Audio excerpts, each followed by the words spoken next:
Boxing King Media, powered by BYD. Adam Smith, we're out here in Sheffield. Just concluded the weigh-in for an epic night of boxing for GBM tomorrow night, live on the Zone. So many fights, but I just want to concentrate on a couple of them. Obviously, you got the main event, Shaquille Thompson, River Wilson Bent. Young guy coming up against the experienced campaigner who's coming to cause the upset. We'll start with that one. I can start with any of them. Honestly, this is the best fight night that GBM have put on yet, I believe. We cooked this up a while ago. River ran up to me in Coventry and said, "I want Shaq."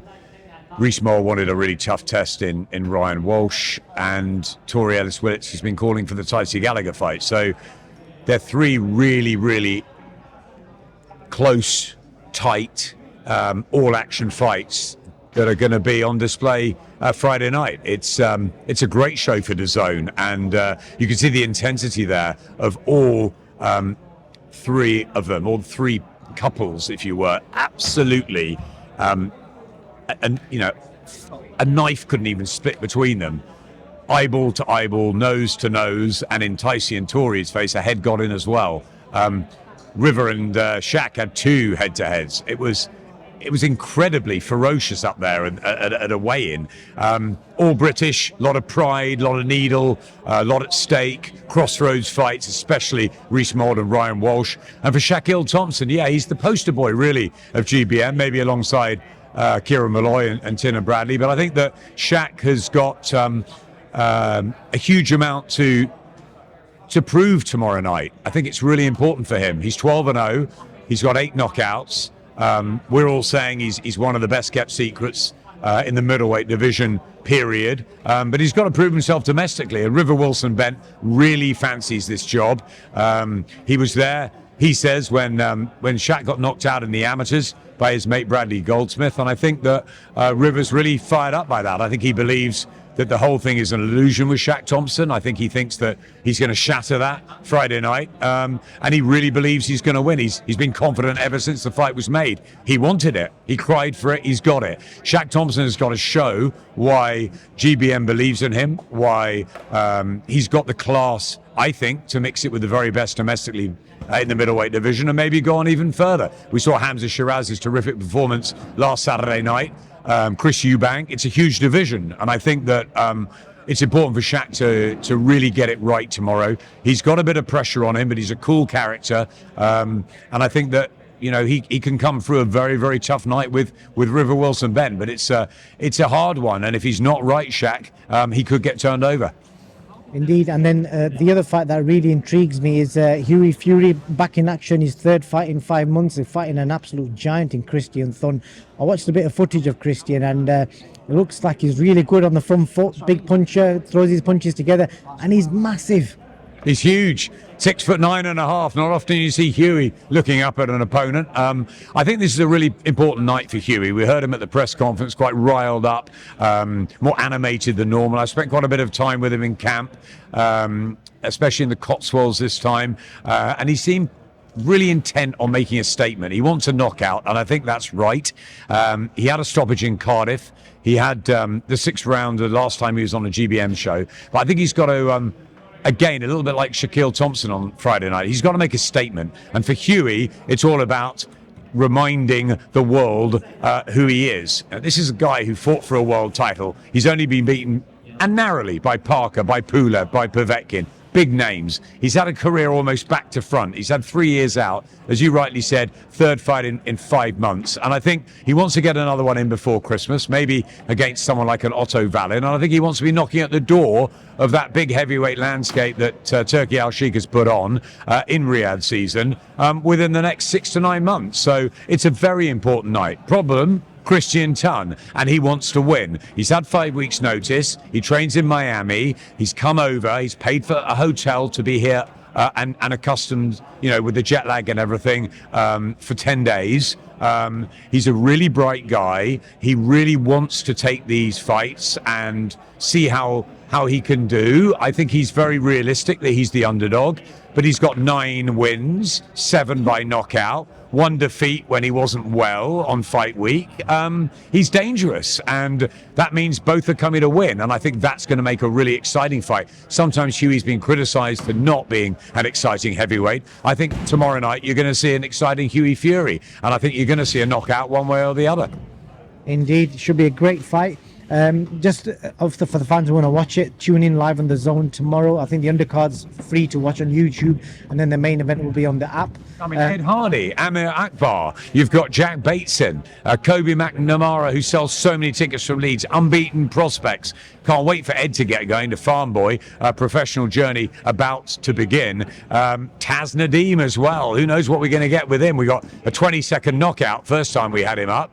So yeah, there's a really good card on. Starts at 5 o'clock on the Zone, the early card. We're also having the weigh-in from Matchroom Show for the Saturday night. So it's great to be collaborating with Eddie and his team. It's really good to see. We've got Muhammad Ali, a Matchroom fighter, on our card too. So that's really good. I think it's going to be a great night. And I know, obviously, with my GBM hat on, I'm going to say that. But just without it, as a fan, I think it's going to be a really, really good night's watch. I think you're going to get fantastic fights and, yeah, real value for money and an attractive card and also plenty of fans. The atmosphere is going to be amazing. Akbar sells 400 tickets, I think. Kobe McNamara the same. You heard what the reception was for Ed Hardy, and we haven't even got on to the main 3 or 4 fights. So Maxie Hughes back. Terrific to see as well. So, yeah, and it'd be good to see Josh Warrington. What a career he's had. It'd be good to see him supporting both Maxie and Reece. The 3 musketeers from Leeds. Indeed, a brilliant way of setting the show up tomorrow night, Adam. So I want to quickly speak to you about yesterday. We saw the press conference, it went viral. Chris Eubank Jr. made some statements about, Frank Warren, Eddie Hearn, Frank Smith, was his brother-in-law. And then some apologies came out later on in public statements. I don't know if you ever remember an awkward moment like that, being on stage presenting presses, or what did you make of it? There's been a few awkward moments on the dais at press conferences, a few that I don't think were ever televised, and some that were and were probably put in the bin straight away. And of course, we remember Tyson Fury coming in as Batman, Derek Chisora turning over the table. There's been huge amounts that have happened in press conferences. I found the press conferences for Riyadh season pretty normal until now. Pretty sort of, it is what it is. And then Chris took to the dais yesterday and gave us a few heartfelt thoughts. Look, I'm close to all the promoters. I've worked with Eddie, alongside Eddie and Frank Smith for many years, as you know, and like them very much. I have a fondness too, as well, for Frank and George, for Ben. Obviously, worked alongside him for a year. Frank, back in the day, for many years, and Kala and Nisse are good friends of mine. So I'm not going to get into the detail of what Chris said. He's a fighter, and that's his opinion. And I'm sure other fighters have got different opinions as to promoters and how they've been treated over the years. That's not for me to go into. But it was surprising. It was eye-catching television, or eye-catching clips, and it didn't surprise me that a few hours later there was a lot of statements that were retracted. I'm sure Turkey and his team at Stella didn't like it, or didn't or wanted it sort of tidied up pretty quickly, and that's what happened, and everybody's got back on track. And the most important thing is that October the 12th is a great night, one for Riyadh season in Riyadh, obviously topped by a phenomenal fight that we waited a long time to see, Dmitry Bivol and Artur Beterbiev. Really excited about that fight. Love both fighters, and seeing Wardley Clark and also Chris Eubank back, and Jai Pataya and Jack Massey and Ben Whitaker. It's just a great night, and I think the one that really stands out for me, apart from the main event, is Sky and Raven. I'm a massive advocate for women's boxing. I can't wait for Tycie Gallagher and Tori Ellis-Willits on our show, but in a couple of weeks you've got a great fight. Sky's done so well. Raven is a very good fighter. They're both great women. They both know that this is a really important moment for boxing. The first women's world title fight in Saudi. About time. It's really good that it's happening, and I'm really pleased that Sky and Raven are the first two to do it. I think it's great for them, and I think that it's going to be a really good fight too. So that's one that's and it's a 50-50 fight. Maybe Sky Sight's a slight favourite, but I really like Raven Chapman, and I think it's going to be great. And I think both women know how hard it's going to be, and I think they both know the spotlight's on them. So I'm sure you'll see a very respectful and a fantastic build-up on Fight Week. Last thing I want to get your opinion on, we saw a few days ago a video went viral with Shane McGuigan, doing the commentary on the AJ Dubois fight, and obviously AJ's given instructions in the corner to throw the double jab and bring it up with the uppercut, and then Shane says that's the dangerous shot because Dan will counter with the right hand, and that's pretty much what played out 20 seconds later. What did you make of that? And I know it's easy to sit back and talk about that now, because I know Ben's had a lot of success previously, but like he said in the press conference, sometimes, we're okay taking the plaudits, but we've got to take the criticism as well, and it's the world we live in. I wrote that in my boxing news piece this week, exactly that. I thought Ben looked shell-shocked afterwards. I think he just couldn't believe how wrong it had gone, and it's hard, and you've got to win and lose as a team. He's had huge success. He's a fantastic trainer, an elite one, and it just didn't go right on the night. And of course, it's easier in hindsight or to say something, but I thought Shane's commentary was phenomenal. I actually had a studio session with him and Spencer Oliver at TalkSport the week before, where they both got I don't know if you saw it, they got the gloves and the head guards on, and they sort of acted out what they thought might happen. So I've always thought, I think Ben Davison and Don Charles are two of the great trainers in Britain. I also think Shane McGuigan is, so and Joe Gallagher and others. But I think that Shane is very intelligent. And look, he called it absolutely right.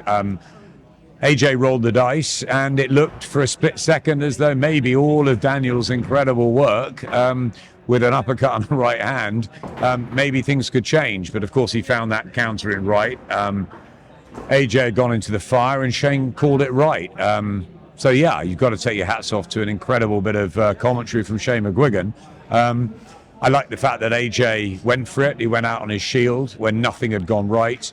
But I also think everyone's been talking about AJ, and everyone's been talking about will he fight again or what happens next. But I think that we really should talk about Daniel Dubois, because most of us thought AJ would win the fight by knockout. I think we all thought Daniel had a chance, an opportunity, really, if it had gone late. But I think the manner of what happened was, for me, the most surprising. I never saw that coming from start to finish. I thought Daniel was absolutely fabulous. I thought his jab was brilliant. I thought his feet were great.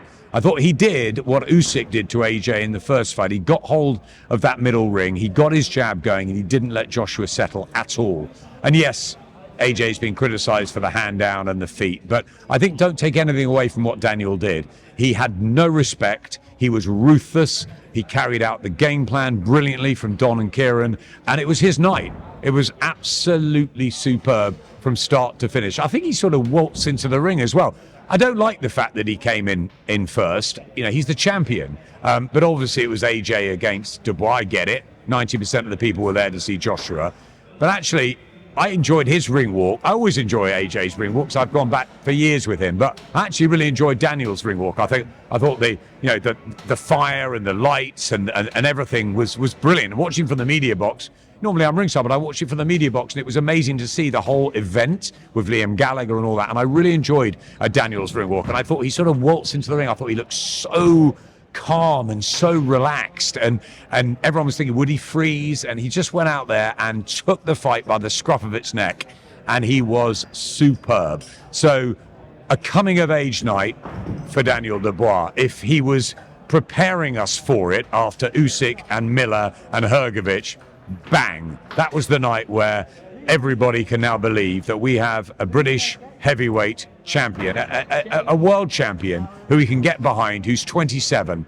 It's a rocky story, him and his dad, and how it's all emerged. And yes, there's going to be a lot of attention on what AJ will do. And of course, he'll come again, and maybe he'll wait and see what happens. I think Eddie's right. He'll wait and see what happens with the Fury-Usyk fight. And maybe he'll go straight into the Fury fight. I don't know. I know his pride will want him to go straight back in with Daniel. I'm not sure that's the best move. I think he should take some time. AJ will want to be back in the gym. He should take a little rest. He should take some time to really think about what he should do next. As far as Daniel goes, The sky's the limit. The world's his oyster. All the cliches. Frank Warren has stood by him. Francis Warren, who I saw at the hotel afterwards, was almost in tears. I mean, they have stuck by this guy, and Daniel has proved them right to doing that. And he's only 27. He could fight Usyk in a rematch. He could fight Fury. He could fight Joe Parker. He could fight Zhilei Zhang. He could fight Joshua again. Do you know what? I can't wait to see Don Charles and Daniel and Kieran. I'm going to go and see them hopefully next week or the week after when the dust has settled. I'm really pleased for them. They've done it against the odds. They believed in their man, and they should be the ones we're talking about. It's Daniel Dubois' moment, and let's not take that away from him. I agree with you there, Adam. Thank you very much for your time.